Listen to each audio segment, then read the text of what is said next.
Mixer செய்ய தேவையான பொருட்கள் வந்து 1 கப்பு கடலை மாவு எடுத்திருக்கேன். அதில் வறுத்து சேர்க்குறதுக்கு வந்து நடக்கடலை எடுத்திருக்கேன். கருவேப்பிலையும் அதோடு வறுத்து சேர்த்தோன்னா இன்னும் நல்லாயிருக்கும். அதனால் கருவேப்பிலை எடுத்திருக்கேன். காரப்பொடி, பெருங்காயத்தூள், சோடா உப்பு, கொஞ்சம் தேவைக்கு உப்பு.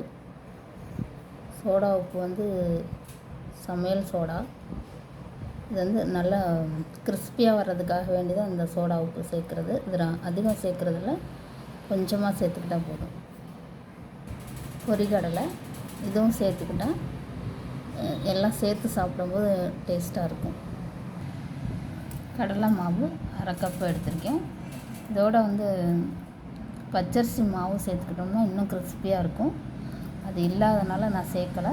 இருக்கிறவங்க சேர்த்துக்கலாம். காரா பூந்தி செய்கிறதுக்கு தேவையான பொருட்கள் லைட்டாக உப்பு சேர்த்துக்கிடுவோம்.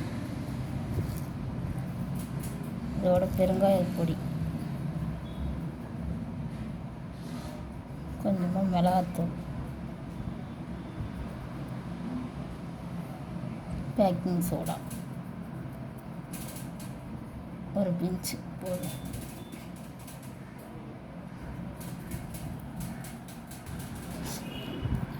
இந்த அளவுக்கு கட்டி இல்லாமல் நல்லா கரைச்சிக்கிறணும். தோசை மாவு பதத்துக்கு இருந்துச்சுன்னா தான் பூந்தி நல்லா வரும். பூந்தி ஊற்றுறதுக்கு கரண்டி வீட்டில் இருக்கிற அந்த கரண்டியே போதும். அதிலே பண்ணிடலாம். எண்ணெயை காய வச்சாச்சு. இதில் வந்து இப்போ அந்த மாவை ஊற்றிக்கும். எண்ணெய் காஞ்சிருச்சு. அது மேலே வந்துருச்சா, இந்த மாதிரி வந்துருச்சுன்னா எண்ணெய் காஞ்சிருச்சுன்னு அர்த்தம்.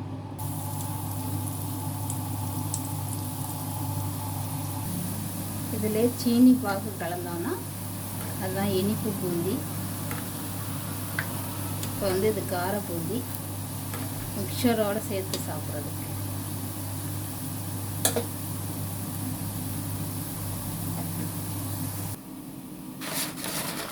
நல்ல மொறுமொறுன்னு வந்துட்டு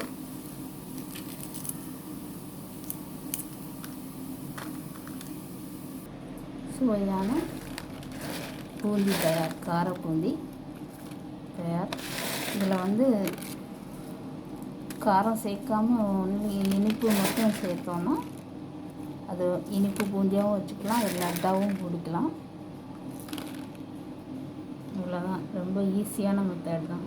ஒரே ஒரு மாவை வச்சு விதமாகவும் செய்யலாம்.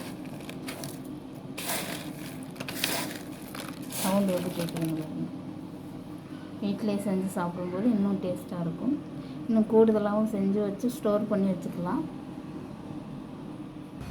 அதே மாவு கரைச்ச சட்டியில் ஓம்பொரி செய்கிறதுக்கான மாவை சேர்த்துக்கிறோம்.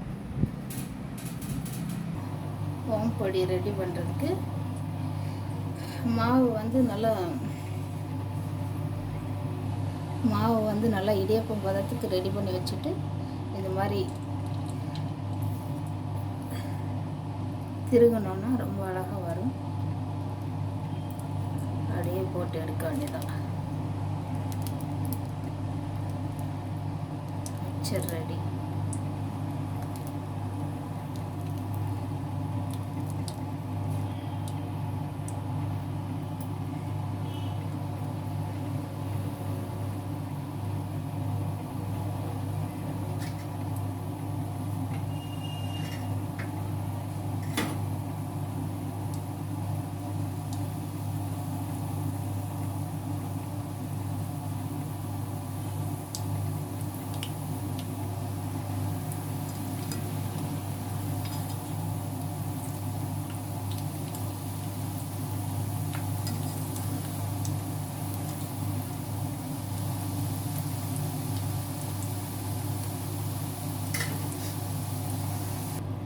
இதோட 1 by 1 போட்டு இதுகளையும் வறுத்துக்கிறோம்.